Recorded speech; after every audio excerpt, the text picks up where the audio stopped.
أعوذ بالله من الشيطان الرجيم. بسم الله الرحمن الرحيم. الحمد لله رب العالمين الرحمن الرحيم مالك يوم الدين إياك نعبد وإياك نستعين اهدنا الصراط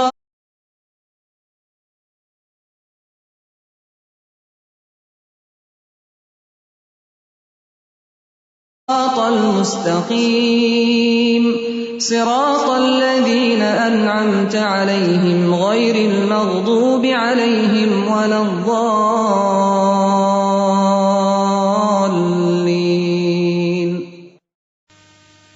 السلام علیکم ورحمۃ اللہ وبرکاتہ. نحمده ونصلي على رسوله الكريم. اما بعد فاعوذ باللہ من الشیطان الرجیم. بسم اللہ الرحمن الرحیم.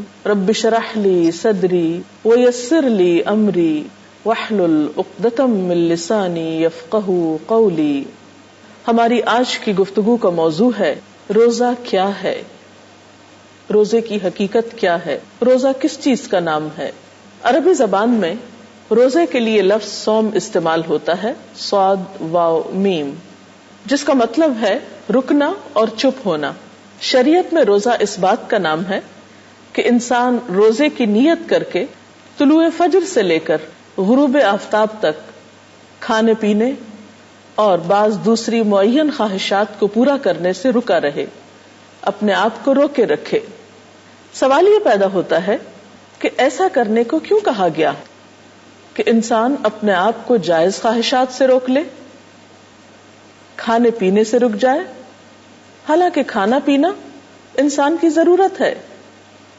کیا ایسا کرنے سے اللہ تعالیٰ ہمیں کسی زحمت میں مبتلا کرنا چاہتے ہیں، کوئی سزا دینا چاہتے ہیں؟ آخر انسان کو بھوکا پیاسا رکھنے کا مقصد کیا ہے، یا اس کی جائز خواہشات کی تکمیل سے اسے کیوں روکا جا رہا ہے؟ کھانا پینا بھی حلال ہے، شوہر اور بیوی کا تعلق بھی حلال ہے، لیکن روزے کی حالت میں اسے کیوں ممنوع قرار دیا گیا؟ اور کیا روزہ صرف انہی چیزوں سے اپنے آپ کو روک لینے کا نام ہے، یا اس کے علاوہ بھی روزے کا کچھ فائدہ ہے، روزے کا کچھ مقصد ہے؟ بات یہ ہے کہ روزہ انسان کی تربیت کا ایک بہترین ذریعہ ہے، اس کے نفس کی ٹریننگ اور اس کے لیے ایک ڈسپلن میں آنے کا ایک بہترین راستہ ہے.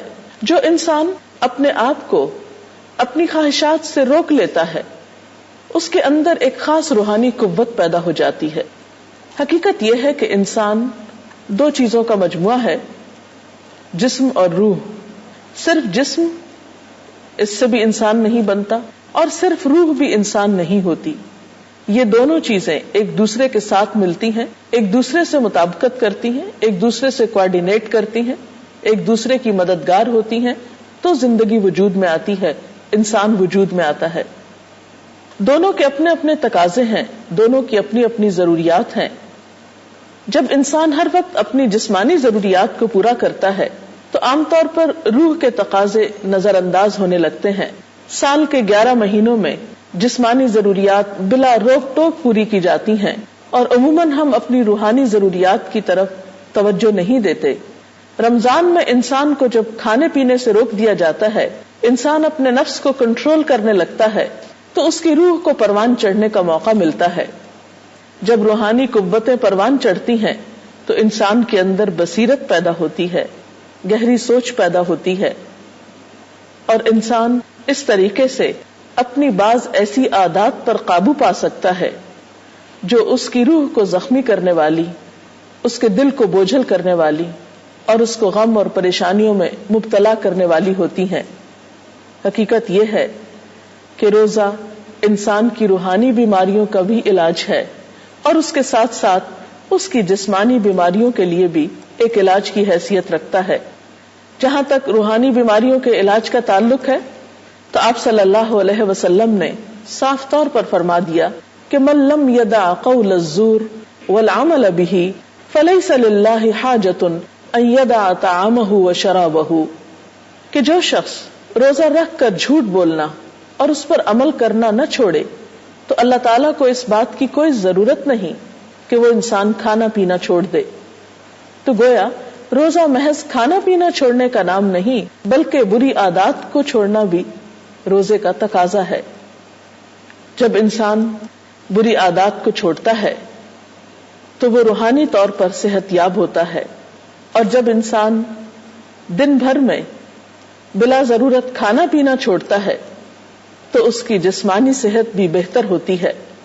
آج کے اس پروگرام میں ہم چند چیزیں جسمانی صحت کے اعتبار سے دیکھیں گے کہ روزہ کس طرح ہماری صحت کو بہترین کرنے میں مددگار ہے. سب سے پہلی چیز یہ کہ جب ہم کھانے پینے کے اوقات میں ایک وقفہ لاتے ہیں تو اس سے ہمارا نظام انہضام بہتر طور پر کام کرتا ہے. بطور خاص ہمارا جگر یعنی لیور، جس کے ذمہ کھانا ہضم کرنے کے علاوہ 15 مزید عمل بھی ہوتے ہیں، لیکن چونکہ ہم سارا دن کھاتے پیتے رہتے ہیں تو اس بیچارے کو فرصت ہی نہیں ملتی کہ کوئی اور کام بھی بہتر طور پر کر سکے. جب کھانا ہضم کرنے کے علاوہ اسے فرصت ملتی ہے تو دیگر کام زیادہ بہترین طور پر ہو سکتے ہیں. اسی طرح روزے کے دوران خون کی مقدار میں بھی کچھ کمی ہوتی ہے، اور یہ چیز دل کو کچھ فائدہ مند آرام پہنچاتی ہے. پٹھوں پہ دباؤ کم ہوتا ہے. افطار کے وقت تک خون میں موجود غذائیت کے تمام ذرے تحلیل ہو چکے ہوتے ہیں، جس سے شریانوں کی دیواروں پر چربی وغیرہ نہیں جمتی اور شریانیں سکڑنے سے محفوظ رہتی ہیں. اس طرح روزہ دل کی بیماریوں سے بھی حفاظت کا ذریعہ بنتا ہے. پھر اسی طرح روزے کے دوران خون میں غذائیت کی کمی کے باعث ہڈیوں کا گودا بنانے کے لیے سٹیمولیٹ ہوتا ہے، اور کمزور لوگ بھی روزہ رکھ کر بآسانی اپنے اندر زیادہ خون پیدا کر سکتے ہیں. روزے کے دوران اعصابی نظام، نروس سسٹم مکمل سکون کی حالت میں ہوتا ہے، اور خاص طور پر عبادت اور نماز، تراویح اور وضو مزید تسکین کا باعث بنتے ہیں. اسی طرح روزے کے دوران جسم میں میگنیزیم کی مقدار بڑھ جاتی ہے، جس کے کئی فائدے ہوتے ہیں، اور سب سے اہم یہ کہ انسان کا دل بیماریوں سے محفوظ رہتا ہے. ہارٹ اٹیک کے پیشنٹس کے لیے میگنیزیم کا استعمال کیا جاتا ہے. یہ آرٹریز کو سکڑنے نہیں دیتا، اور پھر اس سے انجائنا اور دل کی دیگر تکالیف دور رہتی ہیں.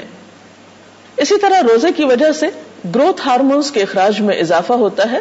اس وجہ سے پابندی سے روزہ رکھنے والوں کی جلد میں زیادہ عمر کے باوجود جھریاں زیادہ نہیں پڑتی. گروتھ ہارمونز کی وجہ سے جسم کی چربی کم ہوتی ہے، پٹھوں میں پروٹین بڑھتی ہے، اور فری فیٹی ایسڈز کی تیز حرکت کی وجہ سے پٹھوں کو توانائی مہیا ہوتی ہے.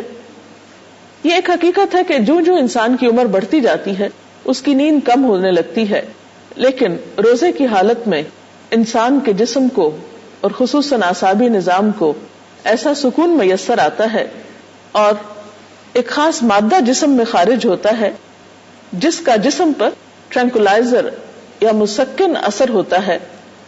اس بنا پر روزے میں نیند کی کوالٹی بہتر ہو جاتی ہے، گہری نیند بھی آسانی سے آتی ہے، اور گہری نیند کے دوران جسم اور دماغ دونوں کی ریپیئر ہوتی ہے.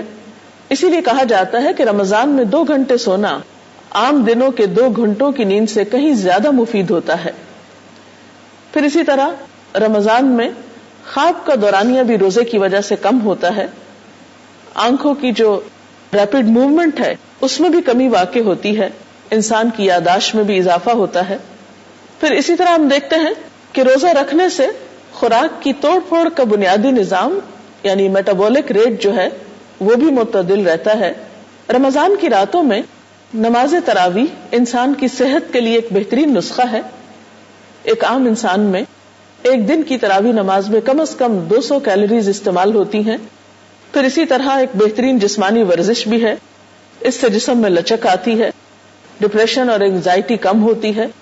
جب ہم مسلسل قرآن پاک بلند آواز میں سنتے ہیں تو اس سے بھی دل کو راحت ملتی ہے. اور عام طور پر بھی یہ بات ثابت ہوئی ہے کہ لمبی نماز کی وجہ سے دل کی بعض بیماریوں میں کمی آتی ہے. روزہ اور جسمانی صحت کے حوالے سے ایک بات ڈاکٹر جوئل فرمن کے ایک کتاب کے حوالے سے کرنا چاہوں گی.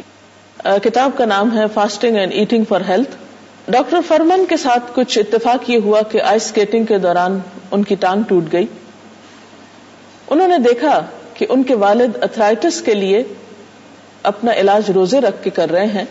جب اور دواؤں وغیرہ سے پوری طرح صحت یاب نہ ہوئے تو انہوں نے بھی اس نسخے کو آزمانا چاہا، اور وہ اپنا ذاتی تجربہ اس کتاب میں لکھتے ہیں کہ 36 دن کے روزے رکھنے کے بعد وہ مکمل طور پر صحت یاب ہو گئے.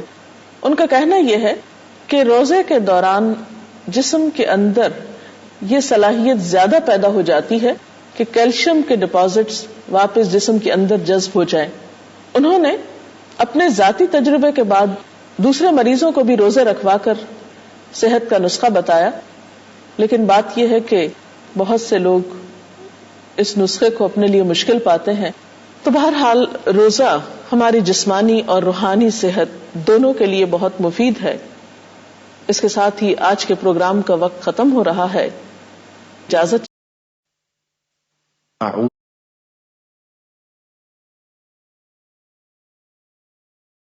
باللہ